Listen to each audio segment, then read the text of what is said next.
another protest this week unless new elections are announced. A march on the capital Islamabad last week was halted after clashes with security forces. Mr. Khan, the superstar cricketer turned Islamist politician, was removed from power last month after a no-confidence vote. His opponents blamed him for failing to revive the economy and tackle corruption. He says he was a victim of a US-backed plot to remove him. And Imran Khan joins us live now from Peshawar. And thank you very much for being with us. And just first of all, the march you're threatening now if no new elections are announced. What do you hope to achieve? Well, Mark, what every Democrat hopes to achieve from a peaceful protest, what I hope to achieve is to show the whole of the country that the people of this country want one thing: elections. They do not want a foreign-imposed government on where members of our party were bought by $1 million each, who was offered to them to switch sides, and then the government was removed. And so therefore we feel that rather than someone else imposing a government on our country, let the people of this country decide whoever they want to lead them. But you were toppled, you say, by a Western conspiracy. You called it, I think, US-backed regime change. I mean, it's quite a claim. What evidence do you have? What do you base that claim on? Well, as the Prime Minister, I get a cipher. Cipher is a secret message sent by your ambassadors. They are sent to the Foreign Office.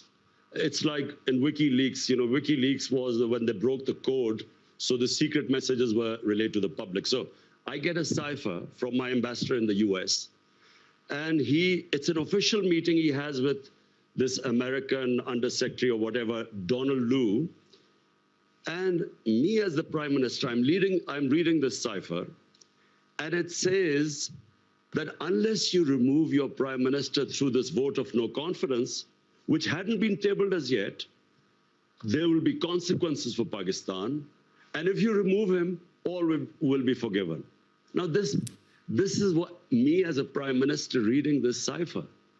And I'm the chief executive. Who was he asking to have me removed?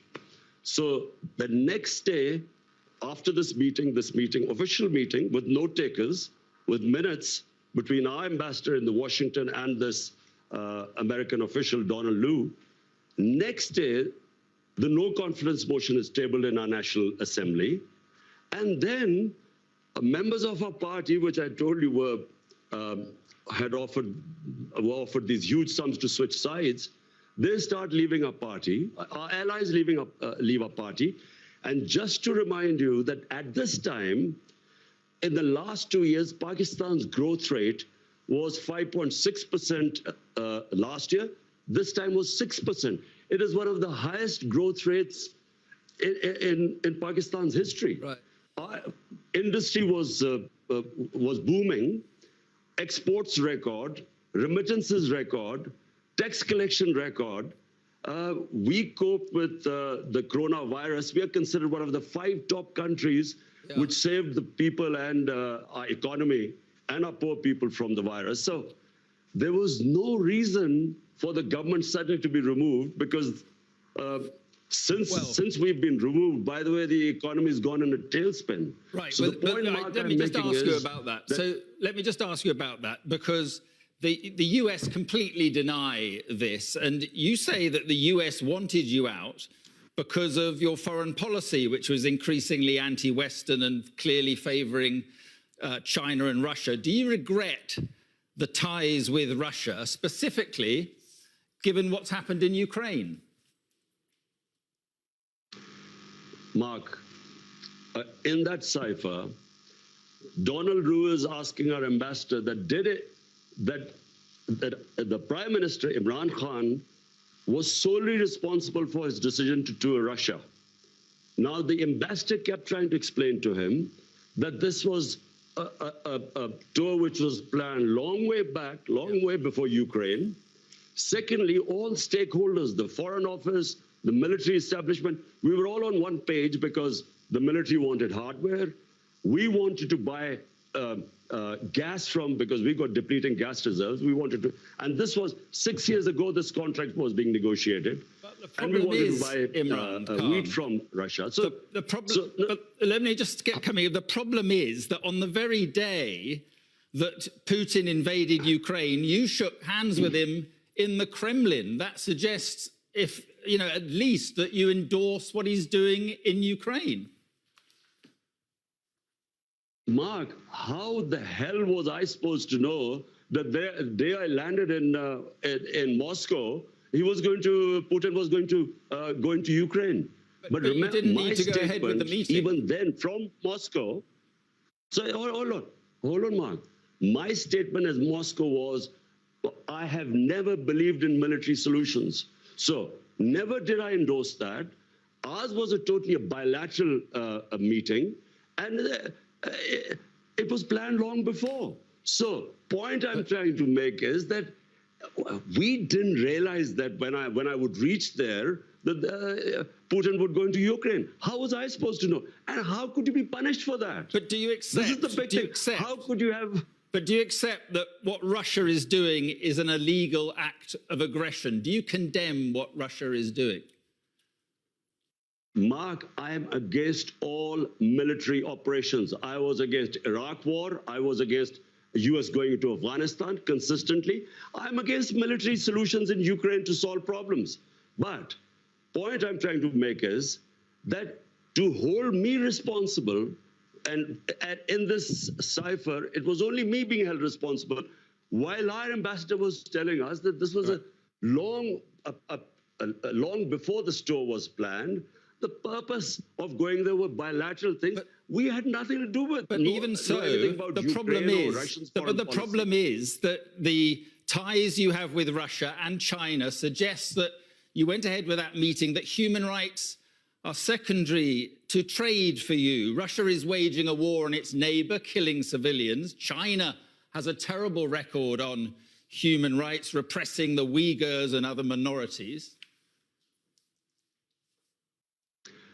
Mark, I was elected by 220 million people of Pakistan to serve them. My number one priority is there are 50 million Pakistanis below the poverty line.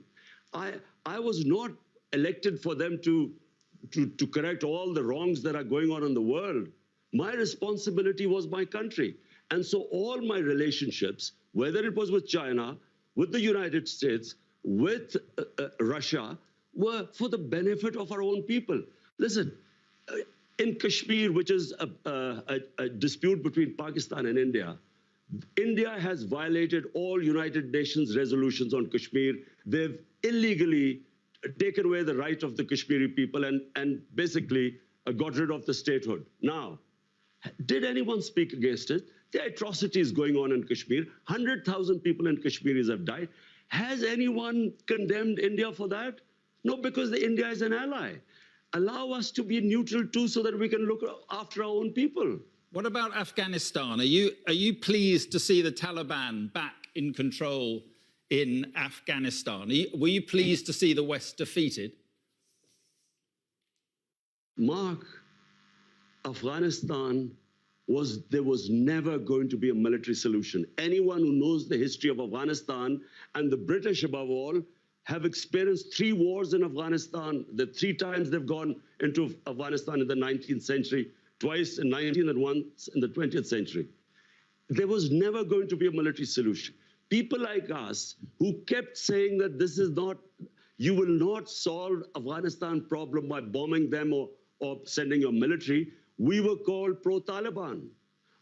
People like us were always talking about how would there be people in Afghanistan? For 40 years, they've been suffering. But so at the end, you said, it's not whether you are in one, Mark, this is not a football match, whether you're on one side or the other. It's trying, and when Afghanistan, when there are problems there, the country that suffers most is Pakistan. because we already have 3.5 billion Afghan refugees there. But you said the chains of slavery had been broken in the country. What, when the Americans left and the British, what did you mean by that? That was deliberate. It was deliberately distorted. I was speaking in Urdu. I was talking about getting rid of mental slavery. We still have the colonial education system with elite is taught in English medium. We had first time in our history had one syllabus for everyone, and I said that mental slavery is far worse than physical slavery. In that context, I refer to Afghanistan, where physical, the fighting for their freedom. But what about the slavery of women, Imran? What about the slavery of women? Are you concerned that they seem to be going back on their commitment to allow girls back to school, and they're now insisting women cover their faces? Are you worried at all about what is happening there? Mark, I am not responsible or a spokesman for the Taliban. If there was any other solution, after 20 years of war, well, there should have been. You should have found some solution. But the fact is... But Pakistan has supported the Taliban. How? Who says this? Well, harboring Taliban fighters inside Pakistan. Do you know something, Mark? There is so much propaganda and ignorance about this whole Pakistan-Afghanistan situation. Pakistan lost 80,000 people. No country which supported the US in the war on terror gives as many sacrifices as we did. The only reason we lost 80,000 people was because we joined the US war on terror. Because the US was trying to find a military solution in Afghanistan where none existed, we were blamed. A country that gives sacrifices, we were blamed for the lack of success in Afghanistan. What is happening in Afghanistan has nothing to do with us. The fact is that a war in Afghanistan meant 5 million refugees at the beginning in the 80s. We have 3.5 million refugees. We had what were the Pakistan Taliban who were fighting against our state. We still have terrorism as a result of participating in the US war. For Pakistan to be blamed, there are 3.5 million refugees. Mark, how do you stop? How do we know who would go across and be with the Taliban? How? Right. So Pakistan fenced, first time we fenced our border. There was open border before. So now 3.5 years, we have fenced the border. But please do not blame Pakistan. Pakistan is the collateral damage of Afghanistan. Okay. Just finally, on the elections you want, do you think that people power, you're talking about 2 million people, do you honestly think that people power can take you back to power? I'm not going to... I'm not showing the 2 million people coming out in Islamabad so I would get back into power. All we are saying is that there are two problems. One is that this is an imposed government through a regime change by Washington. Number two, they're criminals. 60% of the cabinet is on bail. The prime minister and the chief minister were about to be sentenced when they were made the chief minister and prime minister. It's an insult to this country. All we are doing is peaceful protest. Okay. We feel, let the people of Pakistan decide who they want to elect. Let's not have an imposed government from outside. Okay. Well, as I say, the Americans deny that. But listen, Imran Khan, thank you very much for being with us this evening. Thank you. Thank you, Mark. Thank you.